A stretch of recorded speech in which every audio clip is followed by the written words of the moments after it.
Mga smart TV, hikatakdang iapod-apod sa mga tunghaan sa dakbayan sa Sugbo.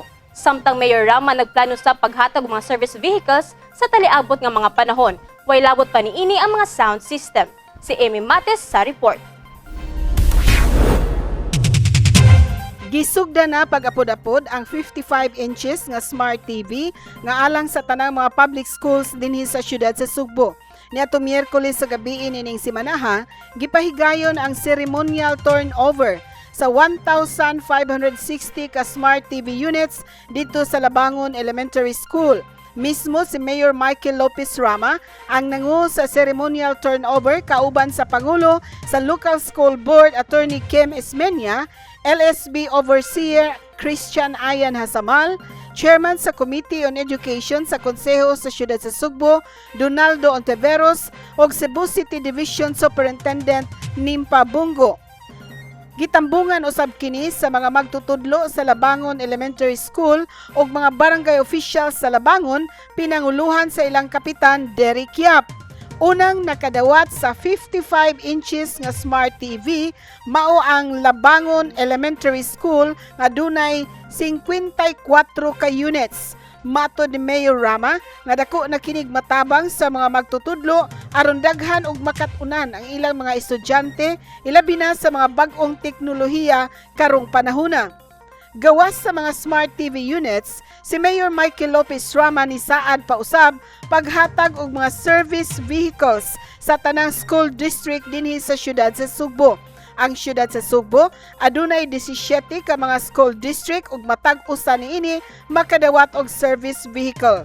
Kini wa pay labot usab sa mga sound system nga iyang gustong ipahatag sa tanang mga public schools dinhi sa syudad sa Sugbo. Gimanduan ni Mayor Rama si Konsehal Dondon Ontiveros nga lihokon gilayon kini sa labing daling panahon isip chairman sa Komitiba sa Edukasyon lakip na ang Local School Board. Ang Cebu City Division sa DepEd ang nag-andam sa listahan og tagpila ka unit sa matag tulunghaan ang madawat nga smart TV samtang ang Local School Board LSB ang in charge sa budget ingon man sa procurement. 1,500 smart TV. Siya di mo mas-smart. Ma'am? Napaisipin na no? Oo, magka-smart TV. Ingon na sila, how will you make a city smart? Dito na sa Amerika, when I was first termer, isa rin ko sa kampo. To make a city smart, elect a smart mayor.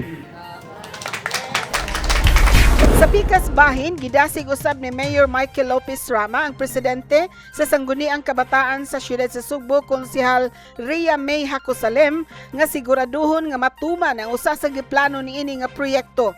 Kini mao ang pagbutang og youth building sa tanang 80 ka mga barangay dinhi sa Syudad sa Sugbo.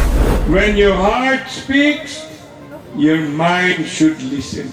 In the mind and in the heart of the living people you left behind. You are alive forever.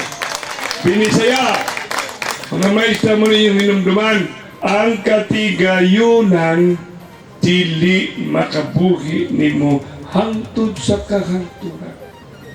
Abalang imong panerbisyo nga way pili sa limpatakan, ikaw giipuksi sa dugan, pilit ikaw nga patiun sa utok, ikaw dili kalimtan o sa dughan, ikaw gipati hangtod sa kahangturan.